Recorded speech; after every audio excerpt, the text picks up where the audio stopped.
تو پھر آل محنت کا تعارف ہو جائے سر. ہاں ہو جائے نا. ہاں سر یہ اب دیوبندی عوام سنیں کہ یہ کیا ہے. مفتی صاحب نے اردو پوائنٹ والے انٹرویو میں کہا کہ ہم تو ڈگری کر کے فارغ ہو چکے تھے, ہمیں نہیں پتا تھا آل محنت میں کیا لکھا ہوا ہے. ہاں میں نے تو اپنی زندگی میں اب تک, حالانکہ میں تو درس نظامی میں نے پڑھا ہے, میں نے المحند المفند کا ہمیں تو پتہ بھی نہیں تھا اس میں کیا لکھا ہوا ہے. یہ قصے پرانے ہو چکے تھے, یہ بحثیں ختم ہو چکی تھی, نئے سرے سے ایک پرانے قصے اٹھا کے امت میں آگ لگا دینا. اور مجھے کہتے ہیں یہ لوگ جاہل, جو جاہل فارغ التحصیل مفتیوں کو بتائے کہ تمہارے عقیدے وہ ہیں جو المحند میں لکھے ہوئے ہیں, تو اس کی جہالت کے لیے یہی کافی ہے.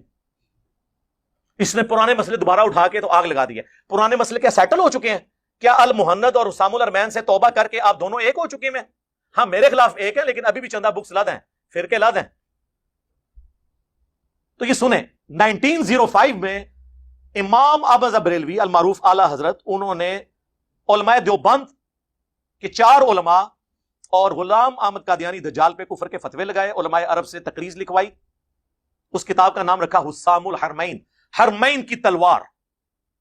اور اس کو کنکلوڈ کرتے ہوئے انہوں نے لکھا کہ یہ جن بزرگوں کے بارے میں نے فتوے لگائے ہیں, چلے قادیانی کو تو ہم کافر مانتے ہیں, باقی 4 علماء دیوبند, ان کے کفر میں شک کرنے والا بھی کافر ہے, اور یہ سب مرتد ہیں. مرتد کا مطلب واجب القتل.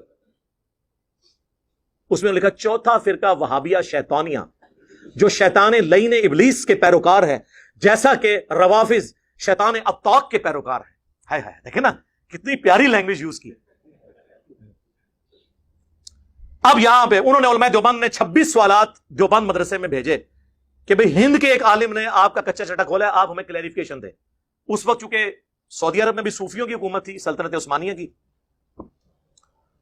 اور انہی علماء نے حمزہ بریلوی کو 14ویں صدی کا مجدد بھی ڈکلیئر کیا تھا حسام الارمین کی تقریض میں. یہ کہتے ہیں بعد میں علماء نے فتوے واپس لے لیے تھے. سر آپ ذرا المحند غور سے پڑھیں, المحند میں جن علماء کے سائن ہیں نا وہ اور ہیں, اور حسام الارمین والے اور ہیں.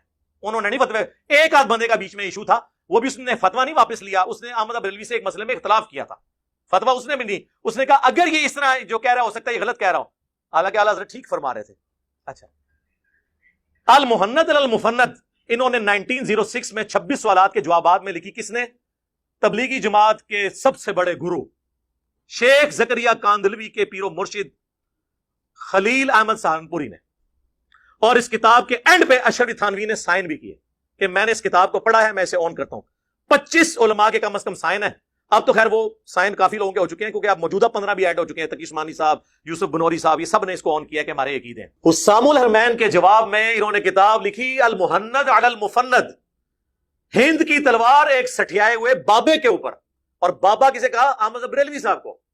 پاگل سے نیچے تو یہ بات نہیں کرتے, کتابوں کے نام دیکھیں. اور بریلوی خوش ہو رہے ہیں کہ جی المحند المحند, اور تواڈے بابے نو للکار رہا ہے, پاگل کیا ہوا انہوں نے, عقل نہ کام لو. اور اس میں انہوں نے کیا خوبصورت لینگویج استعمال کی. انہوں نے کہا کہ احمد بریلوی اور ان کی جماعت ایک شیطانی لشکر ہے جو علماء دیوبند رضی اللہ عنہم پر حملہ آور ہوا ہے. 14ویں صدی کے مولویوں رضی اللہ عنہم, جیسا کہ شیاطین حملہ آور ہوا کرتے تھے انبیاء پر. انبیاء کے مقابلے پہ جو شیاطین تھے وہ کافر تھے, مسلمان کافر. تو احمد بریلوی اور ان کی پوری جماعت کو انہوں نے پھر کیا کہا؟ کافر. انہوں نے بھی کافر کہہ دیا, انہوں نے بھی کافر کہہ دیا. تو سر میرے نال کو لڑ دے ہو, آپس کھیڈو میچ, ساڈے میچ نہیں کھیل سکتے, آ کے پچ کھود گئے وہ دوسرا چوک سی جتنے پچ کھود دیا, ایسے پچ قائم ہے, بے فکر وہ. تو یہ انہوں نے جواب میں کتاب لکھی اور چھوڑا کسی کو بھی نہیں. المحند میں انہوں نے لکھا کہ یہ جو وہابی ہیں نا, محمد بن عبد الوہاب کے پیروکار, یہ شیطان کا سینگ ہے جو بخاری مسلم میں آیا. وہ خوارج والی حدیثیں ان کے اوپر لگا دی. آج ریالوں کے چکر میں یہ دونوں کٹھے ہوئے ہیں, ایک دوسرے کے پیجز پہ چڑھ رہے ہیں. یہ تو اہل حدیث کو خارجی مانتے ہیں دیوبندی, اور اہل حدیث دیوبندیوں کیا سمجھتے ہیں وہ آپ کو ویسے ہی پتہ ہے, وہ تو اپنے سارے مشرک کہتے ہیں. ٹھیک ہے, تو یہ کتاب لکھی گئی. اس کے میں نے صرف 3 عقیدے بتائے تھے کہ ان کا دفاع کریں. جو بورے لے کے آ رہے ہیں نا, ان بورے نو کھولو, 3 عقیدے کا دفاع کرو. یہ اس لیے نہیں کرتے, میں نے آپ کو اس کی ریزن بھی بتائی تھی کہ یہ عقیدے وہ ہیں جو دیوبندی عوام کے ہے ہی نہیں ہیں. اگر ان عقیدوں کا دفاع کریں گے تو دیوبندی عوام کہے گی یار یہ تو وہی عقیدے ہیں جس کی وجہ سے ہم نے بریلوی چھوڑی تھی. اور ان کے بڑے علماء کہیں گے وہ کیوں مان لیا جائے. یہ بات. پہلا عقیدہ, ہم بزرگوں کے قبروں اور سینوں سے فیض لینے کے قائل ہیں اس طریقے پہ جو خواص کو معلوم ہے, نہ کہ اس طریقے پہ جو عوام کرتے ہیں. اچھا, عوام جو کچھ کرتے ہیں وہ ہمیں پتہ ہے. عوام کا یہ عقیدہ ہے کہ کسی بزرگ کے ساتھ جفی ڈال لیں تو بندہ تر جاتا ہے. ٹھیک ہے, عوام قبروں سے جا کے مانگ لیتی ہے, قبر کی مٹی لے جاتی ہے. اب ہمیں ذرا خواص کا طریقہ بتائیں آپ کیا ہوتا ہے. خواص دا اس تو بھی پہلا طریقہ جی سنو. ارواح ثلاثہ اشرفی تھانوی نے کتاب لکھی ہے جس میں انہوں نے 3 دیوبندی بزرگوں کے حالات زندگی لکھے ہیں. یہ وہی کتاب ہے, وہی میاں ہاں یہ وہی کتاب ہے ارواح ثلاثہ, جس میں رشید احمد گنگوئی صاحب قاسم نانوتوی صاحب کو پبلکلی اپنے ساتھ چارپائی پہ لٹاتے ہیں, پھر عاشق صادق کی طرح ان کی طرف چہرہ کر کے ان کے سینے پہ ہاتھ رکھتے ہیں. وہ کہتے ہیں حضرت لوگ کیا کہیں گے؟ وہ کہتے ہیں میاں کہنے دو جو لوگ کہتے ہیں. یہ وہی کتاب ہے, وہی کتاب ارواح ثلاثہ. لکھ رہا کون ہے؟ حکیم الامت اشرف علی تھانوی. کس کے بارے میں لکھ رہے ہیں؟ بانی مدرسہ دیوبند قاسم نانوتوی کے بارے میں. اور ان کا کس کے ساتھ لکھ رہے ہیں افیئر؟ رشید احمد گنگوئی کے ساتھ. لوگ کہتے ہیں دیکھیں جی انہوں نے کوئی ایسی حرکت نہیں کی, دیکھیں آپ وہ صرف لیٹے ہیں, قریب ہوئے ہیں, آگے کیا کرتے ہیں کیا جانتے ہو؟ گورے بھی اتنا ہی کرتے ہیں روڈ ہوتے. ہاں پہلے تو یہ بتاؤ یہ مہذب طریقہ ہے پبلکلی مریدین کے سامنے؟ ٹھیک ہے. عاشق صادق اسی کتاب میں لکھا ہوا ہے کہ قاسم نانوتوی صاحب مرنے کے 6 سال کے بعد قبر سے نکلے, فزیکلی خواب میں نہیں, اور دیوبند کے 2 مولویوں کی صلح کرا کے واپس چلے گئے. اور جس مولوی کو ملنے آئے تھے نا, سردیوں میں بھی رضائی کے اندر وہ پسینے اس کے نکلے ہوئے تھے. تو دوسرے نے پوچھا کیا؟ ان کا بھی حضرت نانوتوی آئے تھے. بھائی جی مردہ نکل کے آ جائے 6 سال بعد, وہ صرف پسینہ نکل کی تھا, اور بھی کچھ ہو گیا ہوئے گا. ہاں وہ نکل صرف پسینہ ہوا ہے, انہوں نے غور نہ نہیں دیکھا. اونٹ کدی ہوئے نا غور نہ دیکھیو اے جے قبر تو فیض انہاں دا. اسی ارواح ثلاثہ میں لکھا ہوا ہے انہوں نے اپنے بزرگوں کے بارے میں کہ ان کی قبر سے لوگ مٹی لے جاتے تھے شفا کے لیے.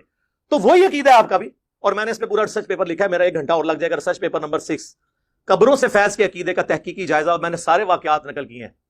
میں ایک واقعے کی انجی نہیں کر سکتا, میں نے اصول برکت کے لیے آپ کے سامنے یہ 2-3 باتیں رکھی. تو یہ اس کے اندر یہ عقیدہ. سینے سے کون سا فیض ہوتا ہے جی مجھے بتائیں؟ وہی سجے پاسے سلام پھیرا سارے حافظ, کھبے پاسے پھیرا ناظرہ, جفی پاری علم ٹرانسفر کرتا. سینے سے کیا فیض لیا جا سکتا ہے؟ ایک بچہ تو اپنی ماں کے سینے سے فیض لے سکتا ہے, ایک اسٹوڈنٹ اپنے ٹیچر کے سینے سے کون سا فیض لے سکتا ہے؟ بتائیں سینے سے کون سا فیض ہوتا ہے؟ ہاں تعلیمات سے فیض ہوتا ہے نا, سینے سے کون سا ہوتا ہے؟ زبان سے ہوتا ہے, علم سے ہوتا ہے. لیکن یہ وہی ہے تو نہیں ہے, تو ان کو کہ آپ بتا دو کون سا طریقہ ہے. چلو یہ ایک عقیدہ ہے, ایک عقیدہ. یہ تو بریلویوں کہتے تھے قبروں سے مانگتے ہیں, خود اپنے کیا عقیدے ہیں. آپ میں سے کتنے لوگ جو ہے وہ فرقوں سے نکلنے سے پہلے دیوبندی تھے؟ ذرا ہاتھ کھڑا کریں. ہاں جی کیمرہ ذرا پیچھے کریں جی, یہ لوگوں کو دکھائیں. آپ لوگوں نے اللہ کو جان دینی ہے. کیا جب آپ دیوبندی تھے آپ کا یہ عقیدہ تھا المحنت والا؟ ہاں بس یہی وجہ ہے, مفتی کو پتا ہے کہ جڑے بچ گئے نا وہ بھی نہ ادھر ٹر جان جی. اس واسطے بہنا نہیں, ڈیفینڈ نہیں کرنا. تو بورا جڑا لے آندا ہے نا ویڈیو بنا کے ڈیفینڈ کر انہوں, ٹھیک ہے میں تو نہیں بہنا, تو اپنی پبلک نوں اس ویڈیو تو باتیں کرنا پوے گا.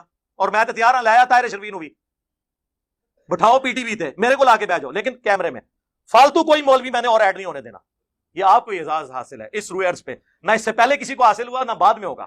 لوگ مجھے کہہ رہے ہیں کہ آپ نا وہ جو ان کو بھی دیا وہ بھی اعزاز چھین لیں. نہیں, یہ جو غریب نواز لوگ ان کی عادت نہیں ہوتی کہ وہ تحفہ دے کے واپس لیں.